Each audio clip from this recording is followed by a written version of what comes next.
এখানে মাশাআল্লাহ তিনটা দুন্দুল হয়ে রয়েছে মাশাআল্লাহ এটা বড়। আসসালামু আলাইকুম, কেমন আছেন সবাই? আমি ভালো আলহামদুলিল্লাহ। আমার ড্রাগন গাছে আজকে মানে সবগুলি ড্রাগন একসাথে পাকছে। এইখানে দুইটা ড্রাগন হয়েছে মাশাআল্লাহ, একটা একটু বড় আর একটা একটু ছোট। ওইখানেও এই যে এটা পাকতেছে, আবার এইদিকে মাশাআল্লাহ এই যে এইখানে দুইটা সমানে মাশাআল্লাহ একসাথে সবগুলি পেকে গেছে। এখানেও একটা আছে, এটার ভিতরে আমি গতকাল দিকে দিয়ে গেছিলাম, যদি পাখি খেয়ে ফেলে এটা রাতে দেখছিলাম, এই জন্য আর উঠানো হয় নাই। তো এখন এই ড্রাগনগুলি উঠাই নিব। বিসমিল্লাহ। ওহো কাটা। বিসমিল্লাহ। এই ড্রাগনগুলি একসাথে সব পেকে গেছে মাশাআল্লাহ আলহামদুলিল্লাহ। বিসমিল্লাহ। একটা কি সুন্দর লাগতেছে মাশাআল্লাহ। এমন একসাথে কেন পাকলো, মানে একটা দুইটা করে পাকতো, তাও একসাথে সবগুলি আমার উঠাই ফেলতে হবে। এখন আমার গাছে আছে, দেখতেই ভালো লাগে। ও বাবা কাটা আছে এখানে, এটা ছিঁড়ে যেতেছে না। এই যে আরেকটা।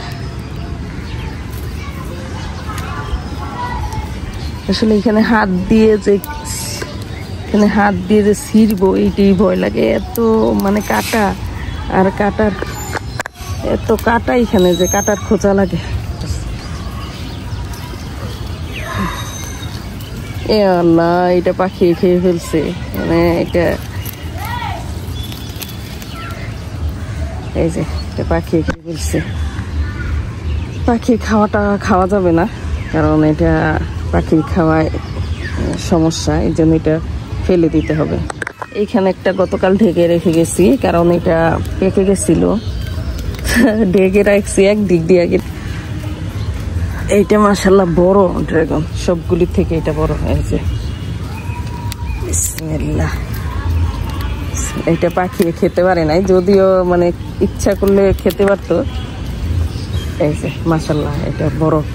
আমার এই বেগুন গাছে একটা লাউ ধরছে, তো লাউটা এখন নিয়ে নিব। এটা খুব বেশি বড় না। বিসমিল্লাহ।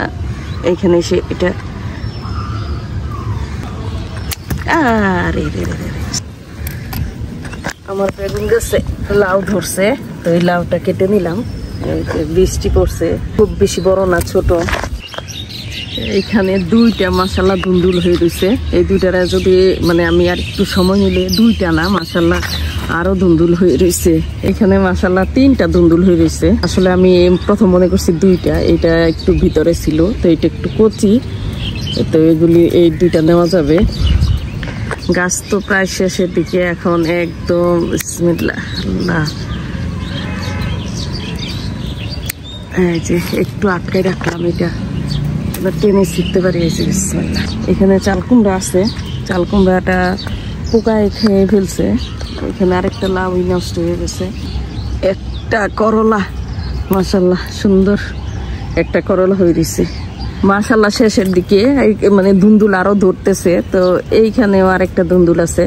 এটা একদিন দুই দিন পরে নিলেও হবে, কারণ আরো দুই একটা আছে, ওগুলির সাথে একসাথে নেওয়া যাবে দুন্দুল। এইখানে একটা দুন্দুল হয়ে রয়েছে। এই দুন্দুলটা মাশাআল্লাহ খুব বড় হয়েছে। আমি একটু কচি কচি আজকে দুন্দুলগুলি কাটতেছি, তো এইটাও মাশাআল্লাহ ভালো বড় হয়েছে। বিসমিল্লাহ। এই যে এইখানে আরেকটা।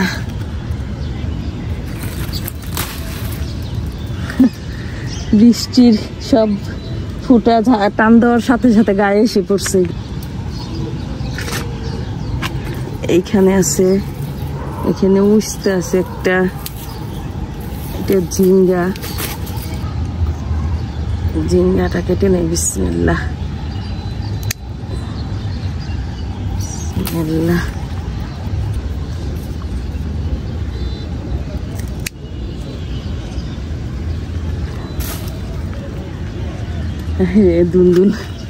দুন্দুল শেষে গাছ যারা অনেকে নিলাম। আসলে বৃষ্টিতে ভিজে যাইতেছি সমানে, গাছের বৃষ্টি নাই কিন্তু ফুটায় ভিজে গেছি পুরা মাশাআল্লাহ। এখানে উস্তা হয়ে রয়েছে কতগুলি বিসমিল্লাহ, আল্লাহ বরকত দিও। একেবারে এই লাইন ধরে ধরে প্রত্যেকটা এখানে ছোট ছোট ছোট ছোট সবগুলি উস্তা ধরে রয়েছে।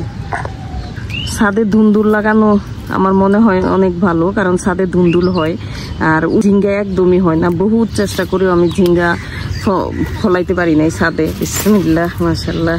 আজকে ছাদ বাগান থেকে মাশাল্লাহ এই কয়েকটা ড্রাগন, একটা করলা, 2-3টা উস্তা আর এই ধুন্দুল তো মাশাল্লাহ মানে 2-1 দিন পর পরই নিতে পারতেছি, আর মানে একটা তরকারিও হয়ে যায়। এখানে অনেকগুলি ধুন্দুল নিলাম মাশাল্লাহ, আর ছোট্ট একটা লাউ। তো মানে এই সিজনে আমার মানে সবজি কিনতেই হয় নাই। তো আলহামদুলিল্লাহ মানে ভালো ফলন হয়েছে গাছে। আমার মনে হয় কেউ ঝিঙ্গা লাগানোর ট্রাই করবেন না, এর থেকে ভালো ধুন্দুল লাগাবেন। ধুন্দুলটা প্রচুর পরিমাণে হয়, কিন্তু ঝিঙ্গা মানে কম ধরেই না একদম। তো এখানে আজকে একটা ঝিঙ্গা নিলাম আর ধুন্দুল। তো মাশাল্লাহ আলহামদুলিল্লাহ আজকে ছাদ বাগানের কালেকশন। তো সবাই ভালো থাকেন, সুস্থ থাকেন, আল্লাহ হাফেজ।